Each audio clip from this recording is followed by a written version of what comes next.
So সবাইকে welcome আরও একটা আমার ফেসবুক ব্লগে। আমি আজকে এসেছি আমার মামার বাড়ি রাজপুর চড়কতলায়। এখানে চড়কের উৎসব হয়।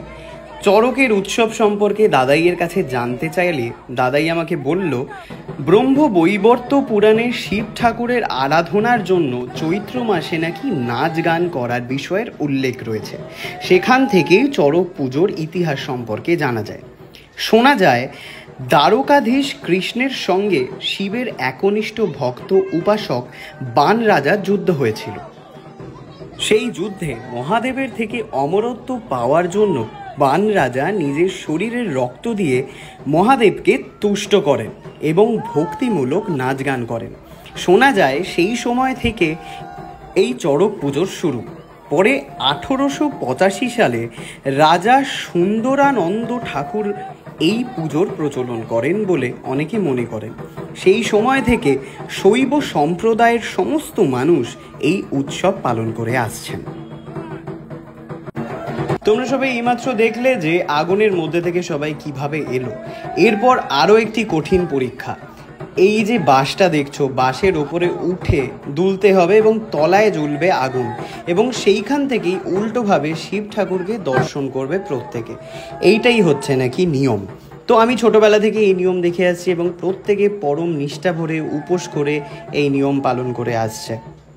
এই যে এখানে শিব ঠাকুর রয়েছেন, আর এখানে প্রত্যেকে এই যে পরীক্ষা সেটা দিচ্ছে।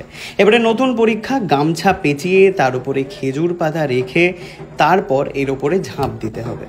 এই ঝাঁপের নাম হচ্ছে চড়কের ঝাঁপ। এটাই হচ্ছে গামছা ঝাঁপ বা খেজুর পাতা ঝাঁপ, এরকম অনেকেই বলে থাকেন। তো সেই জিনিসগুলো এখন হবে, দেখতেই পাচ্ছ একে একে প্রত্যেকে। কথায় আছে না, বিশ্বাসে মিলায় বস্তু তর্কে বহুদূর। প্রত্যেকে পরম বিশ্বাসে ভগবানের নাম নিয়ে একে একে নিজেদের শরীরকে এভাবে ছেড়ে দিচ্ছে। আর তারপরে একে একে প্রত্যেকেই, বেশ কয়েকজন ছিল, তারা প্রত্যেকেই সেম প্রসিডিওরে ওপর থেকে নিচে ঝাঁপ দিচ্ছে, এই বিশ্বাসে যে তাদের কিচ্ছুটি হবে না। আর সত্যি কারোর কিন্তু কিচ্ছু হয়নি।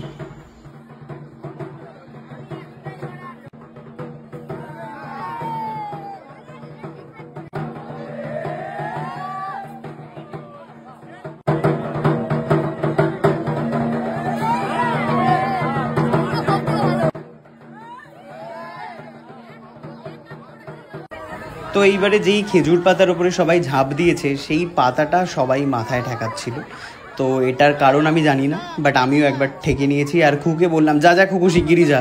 খুকু আর মা দুজনেই গিয়ে আর কি খেজুর পাতা মাথায় ঠেকিয়ে এসছে। কি হয় এর কারণ আমি জানি না। আর শোনা যায় যে এই রাজপুরের চড়কতলার যে পঞ্চাননতলা, বাই দ্য ওয়ে আমি একটু আগে শিব ঠাকুর বলেছি, ওনাকে পঞ্চানন, বাবা পঞ্চানন বলা হয়। তো এই পঞ্চানন তলায় এখানে নাকি উনি খুবই জাগ্রত। এখানে যেই বা যেনারা মানসিক করেছেন তাই নাকি পেয়েছেন। তার জন্য এখানে এত ভিড়, এত লোকের সমাগম। ছোটোবেলা থেকে দেখে আসছি আমি এই জিনিসটা, প্রত্যেক বছর এই জিনিসটা হয়ে আসছে।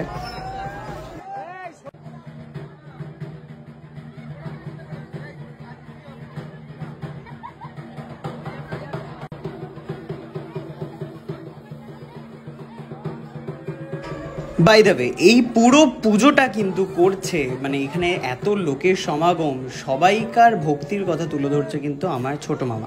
ইনি হচ্ছেন আমার ছোটো মামা। তোমরা নিশ্চয়ই অনেক ব্লগেই দেখেছো, পুরো মায়ের মতনই দেখতে।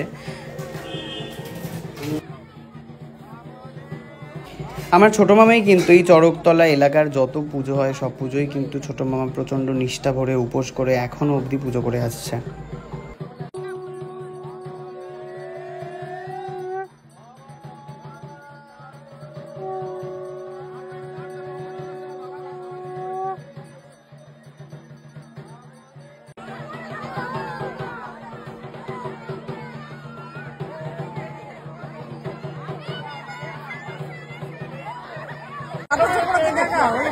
কুড়ালি কুড়ালি দাও, দেখবে একটু দাও, ভাঙে খাই।